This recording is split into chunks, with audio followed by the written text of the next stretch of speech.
All right, so check this out. On the old pontoon boat, it sat up at the lake, Holter Lake, Montana, all summer long, and got a nasty line on the pontoon there from the algae and just sitting in the dirty water. That shiny spot down there is where the buoy rubbed on it. What you do is you go down to NAPA and get yourself a gallon of Alumibright and then mix it to the specifications that it says in the spray bottle, and we'll spray it on here and see what it does.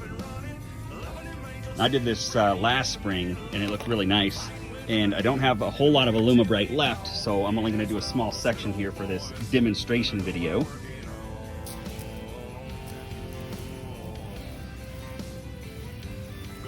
We're just going to spray some on this little section right here and let it set for about 5 minutes. All right, 5 minutes is up. Gonna take a brush, do a little bit of scrubby.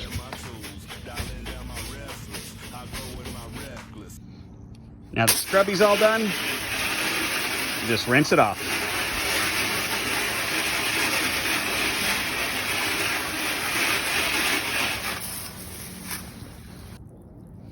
And look at that difference.